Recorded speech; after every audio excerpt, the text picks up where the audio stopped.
Bom dia, meus caros, bem-vindos de volta aqui no nosso canal, no nosso espaço de debate.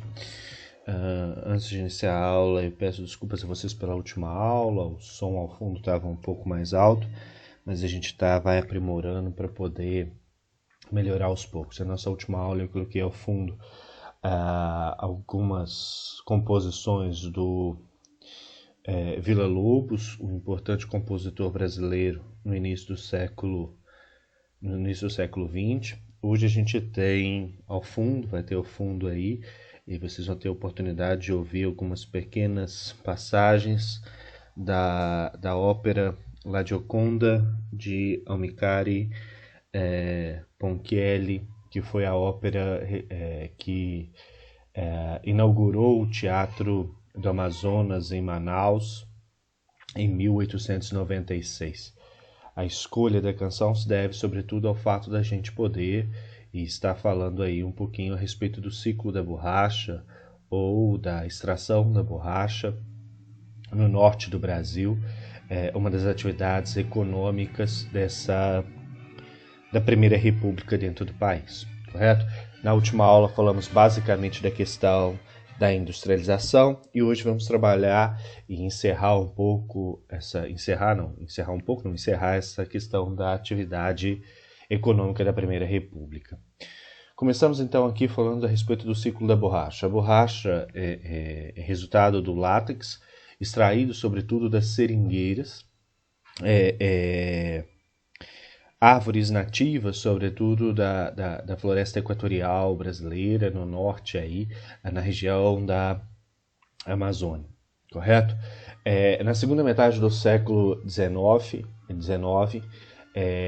a gente tem um aumento da procura pela borracha, sobretudo pelas indústrias automobilísticas e as indústrias de produção de pneus e também as indústrias que produziam bicicleta, sobretudo nos Estados Unidos. A gente chama a economia da borracha também de economia gomífera. Então, esses termos eles são sinônimos. Extração gomífera, extração da borracha, economia gomífera, economia da borracha são sinônimos.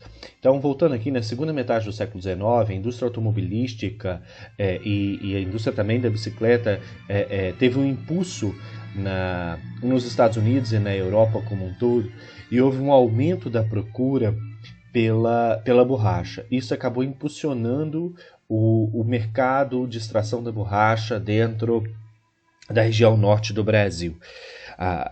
Isso porque a borracha brasileira era vista no mundo todo como uma borracha de melhor qualidade.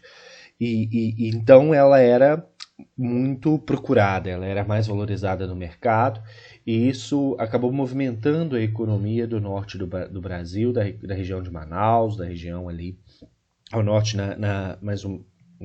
estado do Amazonas. Em 1910, a borracha correspondia a 22,7% das exportações brasileiras e perdia apenas para o café. Então, já nessa primeira década, na última década do século XIX, na primeira década do século XX, a borracha foi uma importante commodity explorada dentro do Brasil e atraiu a atenção de investidores e também de indivíduos que viam ali a possibilidade de conseguir satisfazer suas necessidades pessoais. Então, a região da Amazônia atraiu para si, e a economia da borracha atraiu para a região da Amazônia, tanto pessoas ricas, pessoas de classes médias urbanas, quanto pessoas muito pobres, sobretudo nordestinos, que, em função já de uma crise econômica vivida pelo Nordeste desde o século XVIII e que também se aprofunda no século XIX, acabou gerando uma quantidade de pessoas pobres muito grande na região do Nordeste, que precisavam satisfazer suas necessidades básicas de sobrevivência mesmo, conseguir emprego, conseguir renda, para ter acesso à moradia e ter acesso à alimentação. Então, a região norte atraiu essas pessoas que viram na extração da borracha uma possibilidade de meio de vida. Então muitos nordestinos foram para a Amazônia e passaram a viver como seringueiros, no processo de extração dessa borracha no interior da floresta. É bom que se diga que no Brasil não havia plantação de seringueiras. A extração da borracha no Brasil era uma extração que contava basicamente com a extração da borracha nas seringueiras que já estavam, que cresciam na floresta de modo desordenado. Não haviam seringais plantados dentro do Brasil. Então era uma extração no meio da mata e isso atraiu muitas pessoas para dentro daquela região que passaram a adentrar a floresta amazônica à procura dessas seringueiras, extraindo dela o látex. Isso acabou ocasionando o desenvolvimento econômico da região norte do país, mais especificamente da região de Manaus, que atraindo ali para dentro pessoas, sobretudo ligadas a essa atividade de extração da borracha e de venda da borracha, que habitavam a cidade de Manaus e faziam girar nesse centro muitas riquezas. Então a vida cultural, a vida política de Manaus, ela se tornou mais intensa, resultando aí na construção do famoso Teatro do Amazonas, que foi inaugurado no ano de 1896 e é tomado pelos historiadores e é tomado dentro da história do Brasil como símbolo da riqueza desse momento vivido pelo norte do país. O Teatro do Amazonas, ele reuniu importantes apresentações, como essa que eu falei para vocês, essa apresentação do Almicari Ponchielli, que foi responsável era um nome muito importante dentro do cenário cultural europeu nesse período, e que foi responsável pela inauguração do Teatro do Amazonas.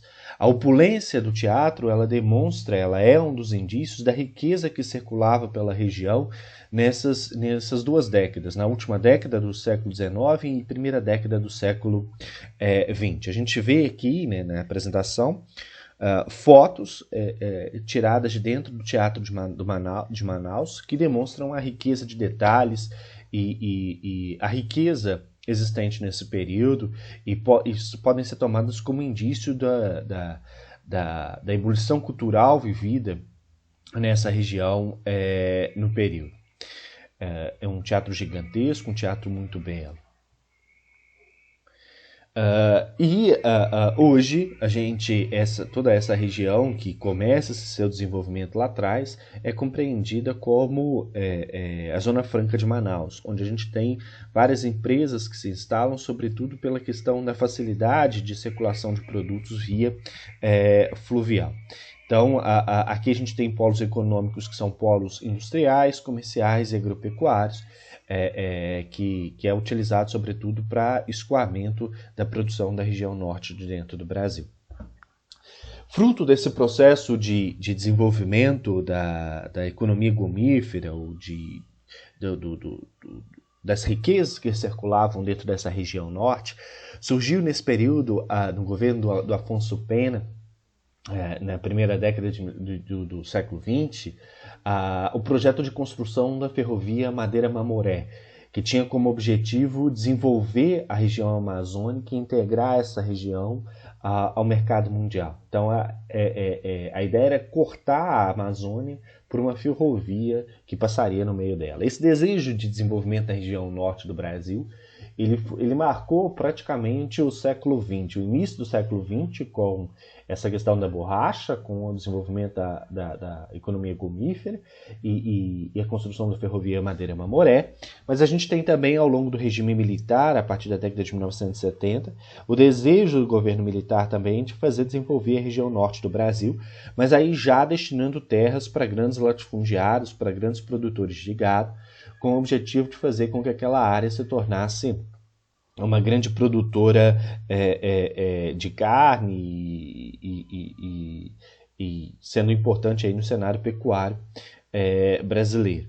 E aí, durante o regime militar, a gente vai ter, na década de 1970, a tentativa da construção da rodovia transamazônica, para poder integrar, para poder permitir a circulação de produtos dentro daquela região. Mas aqui agora nos resta falar da ferrovia Madeira-Mamoré e da importância dela nesse momento, com o objetivo de escoar a produção e, sobretudo, a produção de borracha existentes naquela região.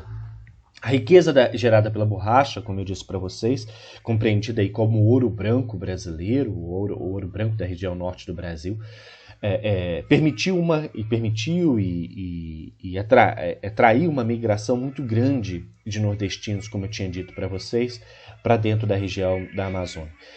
E a necessidade de seringueiros era tão grande que era muito comum nas primeiras décadas do século XX dentro do Brasil, que as pessoas que cometessem crimes nas regiões sudeste ou em outras regiões, na região sudeste e na região sul do Brasil, fossem condenadas a cumprir pena dentro da região amazônica e eram transformadas então em seringueiros para extrair essa borracha. Se a condição de seringueiro era uma penalidade para crimes cometidos, a gente pode pensar que não era uma atividade tão boa assim ser executada, nem financeiramente e nem em termos de condições de vida. Esses seringueiros passavam dias nas matas colhendo a borracha e acabavam recebendo um valor muito pequeno por aquilo que recolhiam, pelo látex que recolhiam. Então a riqueza gerada pela borracha ela não foi parar nas mãos desses seringueiros, ela foi parar nas mãos dos intermediários, nas mãos das grandes companhias que exportavam essa borracha para fora do Brasil. Na verdade, o mercado da borracha ele era uma grande cadeia que tinha grande cadeia no sentido de ter uma série de pessoas que estavam ligadas a esse mercado e interligadas entre si. Na base você tem um seringueiro que está no meio do mato lá, catando, recolhendo o látex. Você tem aqueles indivíduos que investem na preparação desse látex para exportar, que são as casas de borracha que vão ali se especializar em recolher, em comprar esse látex desses seringueiros e preparar essa borracha para ser exportada. E a gente tem as grandes companhias de comércio que vão ser responsáveis pela exportação desse látex, e em última instância você tem os compradores que estão fora do Brasil. Então você tem uma cadeia produtiva que ela é uma cadeia produtiva muito extensa e que acaba fazendo com que várias pessoas dependessem desse mercado da borracha, dependessem dessa riqueza gerada pela exploração desse mercado. E as pessoas que menos recebiam por esse trabalho eram justamente esses seringueiros que recolhiam o látex, que recolhiam a borracha. A maior riqueza ficava justamente nessas casas de exportação, nessas companhias responsáveis pela exportação da borracha, que acabavam exportando em dinheiro, em moeda externa, e acabavam ficando com a maior parte dos lucros. E abaixo tem aqueles indivíduos responsáveis por preparar esse látex para exportação, que também ficam com parte considerável dessa riqueza. Então a menor parcela da riqueza da borracha chegava para esses nordestinos, para esses seringueiros que participavam de fato da extração da borracha dentro do Brasil. Outro ponto importante da economia gomífera é que ela foi responsável pela criação de um Estado brasileiro. Até 1910, o Estado do Acre não existia. O território que compõe o Estado do Acre ele pertencia à Bolívia. E a extração da borracha levou esses seringueiros a adentrar para dentro da região do Estado do Amazonas, a região da floresta amazônica, chegando aqui a região onde hoje é o Acre, mas na época fazia parte do território boliviano. Por que eles chegaram até essa região?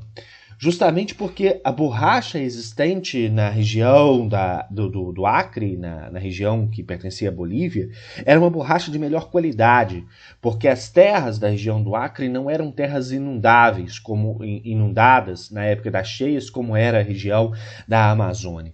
Então a borracha das seringueiras existentes na Bolívia era de melhor qualidade, o que acabava atraindo esses seringueiros para dentro daquela região para explorar essa borracha de melhor qualidade e, consequentemente, receber um recurso melhor por essa borracha que seria, então, extraída dessas seringueiras.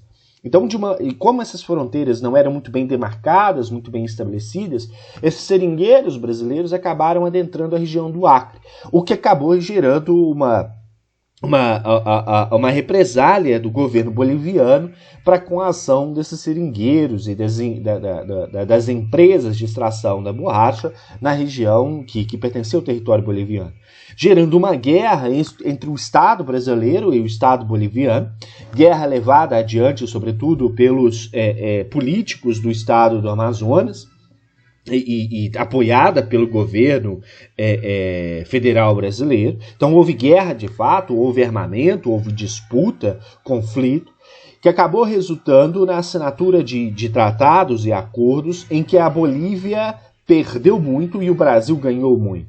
A Bolívia perdeu praticamente o território do Acre, que pertencia a ela, e como forma de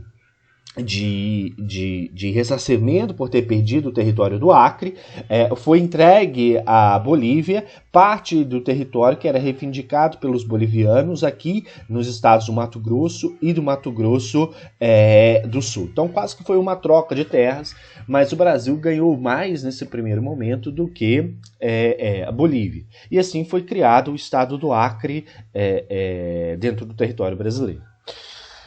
Ter estado do Acre para fazer parte do território brasileiro. O Acre foi integrado ao território brasileiro. Só que a partir de 1910, logo depois que há todo esse conflito e integração do Acre ao território brasileiro, a economia gomífera, a economia da borracha, começa a entrar em crise. E isso por dois motivos. Um dos motivos, que está aqui embaixo colocado, é justamente aquilo que eu falei para vocês. A grande divisão nas etapas de produção, essa questão da cadeia de produção da borracha, acabou facilitando o processo de crise. Por quê? Porque os recursos gerados pela borracha acabavam ficando represados em várias etapas, fazendo com que sobretudo esses seringueiros, passassem por muitas dificuldades. Então esse recurso ele tinha que ser dividido. Os lucros dados pela borracha tinham que ser divididos nas várias cadeias de produção. Então quando a borracha brasileira começa a entrar em queda, a venda da borracha começa a entrar em queda nesse mercado externo, esse lucro ele começa a diminuir, fazendo com que então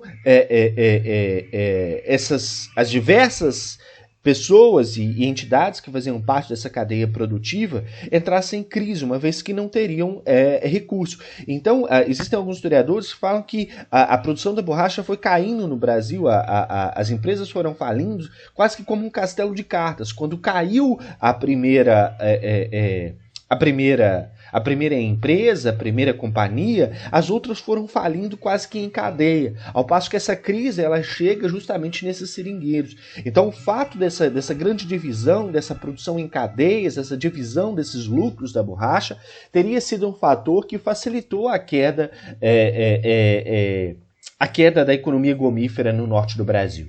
Agora, o que foi o fator fundamental para a queda da exploração do mercado da borracha dentro do Brasil foi a ação, sobretudo, da Inglaterra e da Holanda. Ingleses e holandeses tiveram a oportunidade de retirar de dentro do norte do Brasil algumas sementes das seringueiras. E como esse era um momento que o mundo vivia o imperialismo, a Inglaterra tinha domínio, sobretudo na região asiática, na região da Índia, ali, e levou essas sementes recolhidas no Brasil de forma ilegal. A gente teve um naturalista, um naturalista com uma mentalidade um pouco empresarial, que pegou essas sementes e levou elas escondidas para dentro da Inglaterra e fez uma experiência de plantação de seringais na região da Malásia, na Ásia. Então, plantou um seringal. Diferentemente do que acontecia dentro do Brasil, em que a extração era feita nas matas, na Malásia foram plantados seringais, observe essa imagem, foram plantados seringueiras lado a lado, uma ao lado da outra. Então a gente tem a formação de seringais quase que como uma plantação de empresa, de fato, o que permitiu uma extração mais fácil, mais barata, mais rápida do látex, uma vez que você não precisa andar pelo meio da mata para poder recolhê-lo.